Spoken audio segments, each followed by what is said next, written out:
नमस्कार साथियों, मैं अभिनंदन वशिष्ठ हिंदी व्याकरण सागर में आप सबका एक बार फिर से स्वागत है। आज हम एक ऐसा विषय लेकर आए हैं जिसको लेकर काफ़ी मतभेद है और पुस्तकों में भी काफ़ी मतभेद है, परंतु हमने जिन पुस्तकों को पढ़ा है वो भाषा विज्ञान की पुस्तकें पढ़ी हैं और उनमें सब में 90% एक ही भाषा का प्रयोग किया गया है और वो टॉपिक है आपका वर्ण व अक्षर में अंतर। तो वर्ण क्या है और अक्षर क्या है? जैसा कि हम जानते हैं हमारी हिंदी भाषा की लिपि देवनागरी है और देवनागरी लिपि कैसी है? अक्षरात्मक है, वर्णात्मक नहीं है। कैसी है आपकी? अक्षरात्मक है। तो उसी के बारे में जानेंगे, वर्ण क्या है और अक्षर क्या है। तो प्रत्येक भाषा के लिए ध्वनि चिन्हों की व्यवस्था की गई है। प्रत्येक भाषा में क्या व्यवस्था की गई है? ध्वनि चिन्हों की व्यवस्था की गई है। तो हिंदी के अंदर भी ध्वनि चिन्हों की व्यवस्था की गई है, स्वर के रूप में व व्यंजनों के रूप में। जैसे स्वर के रूप में ए, आ और व्यंजन के रूप में क, ख, ग। ठीक है, तो ये ध्वनि चिन्ह यानी मूल ध्वनि है। ये क्या है आपकी? ये मूल ध्वनि। और मूल ध्वनि कैसे होंगे? व्यंजन वाली अलंकृत होंगी और स्वर है आपके है ही हैं। तो ये तो कहलाए जब इनका ध्वनिया, परंतु जब इनका लिखित रूप होता है, कैसा रूप होता है इनका? लिखित रूप, तो ये क्या कहलाते हैं? आपके वर्ण कहलाते हैं। जब ध्वनि चिन्हों का लिखित रूप काम में लिया जाता है तो वो क्या कहलाते हैं? वर्ण कहलाते हैं। क्या कहलाते हैं? वर्ण कहलाते हैं। तो ये है आपके वर्ण। तो फिर अक्षर क्या है? फिर अक्षर क्या है, इसके बारे में भी जानकारी हम करते हैं। अब देखिए, व्यंजन क, ख, ग कंठ से उच्चारित हो रहा है, परंतु हम इन्हें बिना स्वर की सहायता से उच्चारित नहीं कर सकते। तो इनमें कौन सा स्वर जोड़ते हैं अपन उच्चारित करने के लिए? ए। और ए की कोई भी मात्रा नहीं होती है, जैसा आप सब जानते हैं। इसलिए ए को कौन सा स्वर कहा गया है? उदासीन स्वर, यानी न्यूट्रल। ये न्यूट्रल रहता है, यानी ये केवल उच्चारण में ही काम में लिया जाता है। अब देखिए अक्षर की क्या है परिभाषा।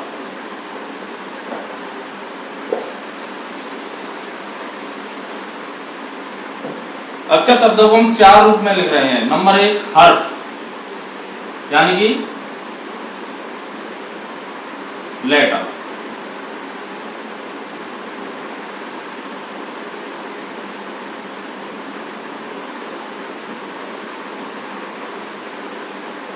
Number 2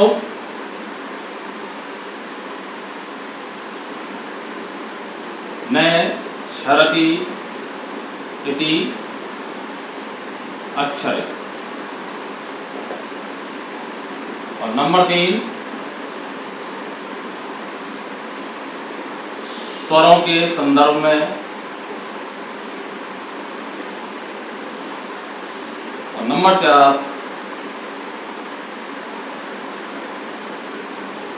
syllable. 4 रूपों में मैंने इनको लिखा है। नंबर 1 हर्फ, यानी लेटर। अंग्रेजी में बोलते हैं कि उसके लेटर बहुत अच्छे हैं। लेटर का मतलब क्या होता है? अक्षर, वर्ण तो नहीं होता है।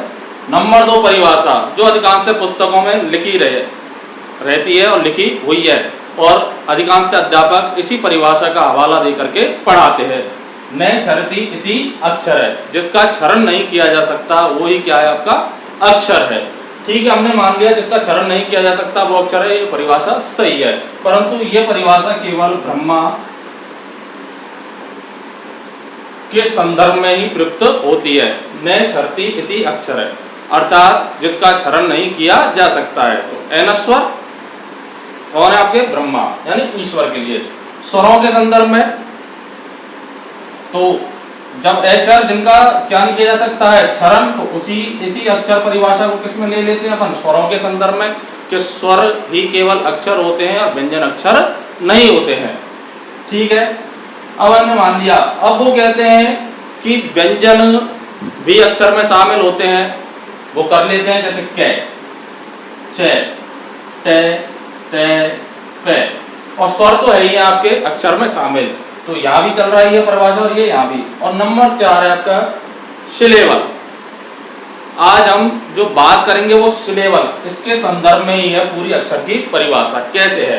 नंबर 1 हर्फ लेटर, इसको तो अपन छोड़ ही देंगे अक्षर के संदर्भ में। अंग्रेजी के में न क्षरति इति अक्षर है। अर्थात जिसका क्षरण नहीं किया जा सकता वो क्या है, आपका अक्षर है। ठीक है, हमने ये परिभाषा उनकी मान ली और जिन्होंने पढ़ाया है, और हमने भी बहुत सी पुस्तकों में पढ़ा है, पुस्तकों में तो कम पढ़ा है, गाइडों में ज़्यादा पढ़ा है और यूट्यूब पर ज़्यादा देखा है, और छात्रों के द्वारा भी यही परिभाषा बताई गई है कि सर उन सर ने ये बताई थी। अब देखिए न चरती इति अक्षर है, अर्थात जिसका क्षरण नहीं किया जा सकता वही क्या आपका अक्षर है। कि सर के का क्षरण नहीं किया जा सकता, चे का नहीं किया जा सकता, टे का नहीं किया जा सकता, ते का और पे का, इसलिए अक्षर में क्या शामिल हो गए, पूरे पूरे स्वर शामिल हो गए, और क्या शामिल हो गए, आपके व्यंजन शामिल हो गए। अर्थात अक्षर में स्वर भी शामिल है और व्यंजन भी शामिल है। अब आते हैं स्वरों के संदर्भ में। अब स्वरों के संदर्भ में, अब स्वरों को देखिए आप, ए, आ, ई, उ, ऋ, ए, आई, ओ और औ। अब देखिए, अब वो अध्यापक जो पढ़ा रहे हैं और हम भी देख रहे हैं उनको, और छात्र जिनका हवाला देकर के पढ़ाते हैं, वो ये भूल जाते हैं कि वो केवल स्वर को अक्षर बता करके छोड़ देते हैं कि व्यंजन अक्षर नहीं है, इनका चरण नहीं हो सकता। और फिर ए, ई, उ और ऋ, जिसको री बोलते हैं, परंतु उसका वास्तविक उच्चारण क्या होगा आपका, री की तरह नहीं बोल के रे, रे, बिल्कुल ऐसे होगा मूर्धा पे जीभ जाकर के। तो ए, ई, उ, रे, ये जो है आपका, ये चार, ये मूल स्वर है, अर्थात ये मूल रूप में इनका क्षरण नहीं हो सकता। अब देखिए आ, इसका क्षरण होगा ए प्लस ए, ई इसका क्षरण होगा ई प्लस ई, उ इसका क्षरण होगा आपका उ प्लस उ, ए इसका चरण होगा ए प्लस ई, आई इसका चरण होगा आपका ए प्लस ए, ओ इसका चरण होगा आपका ए प्लस ओ, औ इसका चरण होगा आपका ए प्लस ओ। तब उनकी परिभाषा क्या हो जाती है, फेल हो जाती है। और ये परिभाषा कहीं पर भी ऐसी नहीं लिखी हुई है। तो ये जो परिभाषा जो वो बताते हैं कि न क्षरति इति अक्षर है, जिसका क्षरण नहीं हो सकता है वो क्या अक्षर है। तो ये परिभाषा केवल ब्रह्मा जी के संदर्भ में है, अर्थात ईश्वर के संदर्भ में है। यहाँ पर भाषा के संदर्भ में ये परिभाषा बिल्कुल नहीं है, क्योंकि वो ये कह देते हैं इसी परिभाषा को लेकर के रट्टा मारे हुए हैं, जबकि ये भूल जाते हैं कि हम स्वर में कैसे चरण करेंगे। अब ये जो स्वर है इसको दो रूपों में बांट दिया है उन्होंने। किस रूप में बांट दिया, आपके समानाक्षर और संध्यक्षर। समानाक्षर और संध्यक्षर। समान अक्षर यानी जिसमें समान अक्षर है, अर्थात मूल स्वर ए, ई, उ, औ, ऋ, और संध्यक्षर संधिधन अक्षर मिलकर के यन संधि आपकी आ, ई, उ, ए, आई, ओ और औ। अब इसमें भी संध्यक्षर में आपके संध्यक्षर में भी चार को ही भाषा विज्ञान में बताया गया है। क्यों बताया गया है, आपका ए प्लस ई बराबर क्या बनता है आपका ए, जैसे गैया, तो संध्यक्षर रूप में क्या लिखते हैं अपन इसको गैया, परंतु लिखेंगे तो ऐसे मैया, तो मैया। अब बात आती है नंबर 4 सिलेबल, अर्थात सिलेबल में बताया गया है कि सभी स्वर व स्वरांत व्यंजन, क्या सभी स्वर व स्वरांत व्यंजन, अर्थात जिन स्वरों व्यंजनों के अंत में क्या लगा हुआ है, स्वर लगा हुआ है, वो क्या है आपके अक्षर कहलाते हैं, और जिनका उच्चारण एक झटके यानी एक चेस्ट पल्स में हो जाए, हृदय स्पंद, चेस्ट पल्स,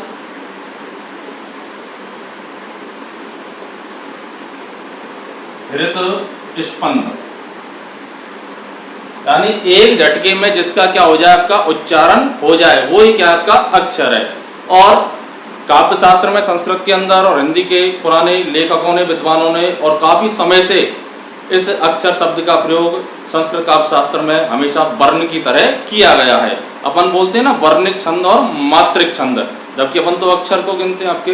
अब बात आ जाती है, मान लो जैसे पानी शब्द है, कौन सा शब्द है आपका पानी। इस पानी शब्द में कितने अक्षर हैं, पानी शब्द में कितने अक्षर हैं, तो अक्षर कितने आपके 2, पा और नी, क्योंकि पे आ का स्वर है और ने पे ई का स्वर है, यदि वर्ण की बात करेंगे तो वर्ण कितने हो जाएंगे आपके 4, पे, धन, आ, धन, ने, धन, ई। तो वर्ण कितने हो गए आपके 4 और अक्षर कितने हो गए आपके 2। अब अक्षरों को भी 2 भागों में बांटा गया है। कितने भागों में बांटा गया है आपके? 2 भागों में बांटा गया है। अब देखिए अक्षरों का विभाजन।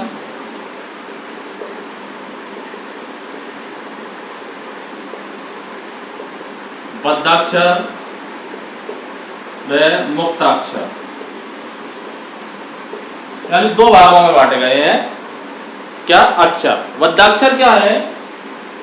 यानी कोई भी अपन ने शब्द लिखा है उसका जो अंतिम व्यंजन वर्ण है वो लेखन की दृष्टि से तो पूर्ण होता है, ए स्वर सहित होता है, परंतु उच्चारण की दृष्टि से पूरा नहीं होता है। जैसे अपन ने शब्द लिखा पा, परंतु उच्चारण क्या होगा इसका? राम। इसका उच्चारण क्या होगा आपका? राम। दूसरा आपका मुक्ताक्षर, ऊपर बात करेंगे अभी। इसमें क्या होगा? जो शीर्ष अक्षर की परिभाषा में दूसरी परिभाषा और है, उससे आप उलझ सकते हो। अक्ष यानी शीर्ष और रे यानी वाला, शीर्ष वाला यानी जिसकी धुरी या शीर्ष पर क्या लगा हुआ है? स्वर लगा हुआ है, वही क्या आपका अक्षर है। तो मुक्ताक्षर, मुक्ताक्षर में क्या होगा? इसके जो शीर्ष है वो कैसा रहेगा आपका? स्वर सहित होगा। जैसे काका, नेवला। देखिए आ का स्वर है और यहाँ पर किसका स्वर है? आ का स्वर। तो यहाँ पर मैं में ए का है और पे में किसका है आपका? ए का स्वर है। परंतु अब देखिए आप पे को स्वतंत्र रूप से उच्चारित कीजिए। पे, पे, ए की ध्वनि निकलेगी बाहर, पे, ए की ध्वनि बाहर निकलेगी, श्वास वायु बाहर उठेगी। ये क्लिक ध्वनियों में आते हैं, क्लिक ध्वनियां भी होती हैं जिनमें श्वास वायु अंदर और बाहर जाती है। राम। अब देखिए मैं में बोलेंगे अपन तो ए की ध्वनि कहाँ जाएगी आपकी? बाहर जाएगी।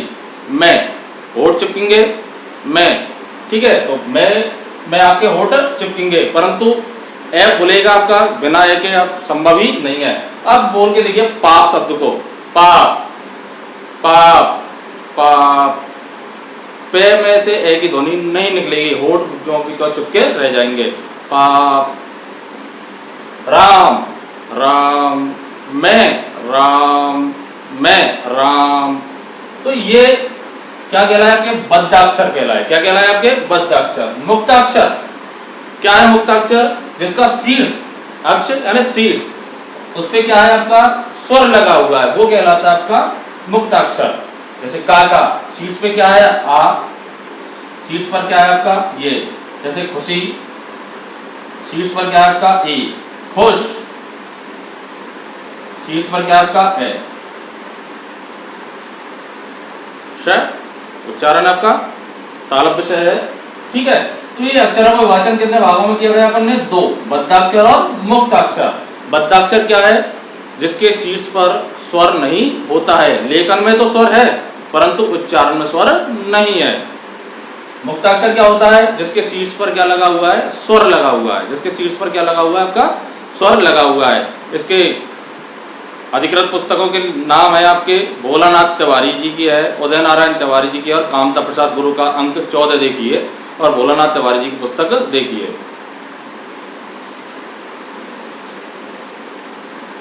भाषा विज्ञान, इसमें इन्होंने बताया है पूरा की पूरा अक्षरों के बारे में और पूरा भाषा का विभाजन किया है। अब वो परिभाषा में वो चलता है आपका अक्षर नैक्षर, जिसका क्षरण नहीं किया जा सकता। ये परिभाषा केवल ब्रह्मा जी के संदर्भ में है। कहोगे साहब अक्षर में स्वर व व्यंजन दोनों आते हैं, स्वरों का तो क्षरण हो ही नहीं सकता।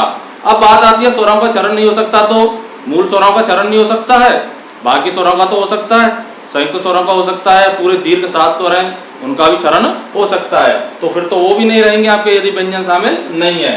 तो इसलिए अब बात आती है कि अक्षर की ध्वनि कैसे होगी। तो एक ध्वनि का अक्षर केवल स्वर होता है। एक ध्वनि का अक्षर क्या होगा? केवल आपका स्वर होगा। और एकाधिक ध्वनियों का अक्षर क्या होगा? आपका व्यंजन होगा। कैसे होगा व्यंजन? जैसे पी, तो पे की और ई की 2 ध्वनि है, तो ये पी एक अक्षर है और उसमें 2 वर्ण है, पे प्लस ई। अब एक अक्षर कैसे हुआ? ए की बोला अपन ने, आ, ए की बोला, परंतु संयुक्त अक्षर भी 2 ध्वनि के हो सकते हैं। परंतु वो व्यंजन के साथ चल करके केवल एक ध्वनि को ही देते हैं। जैसे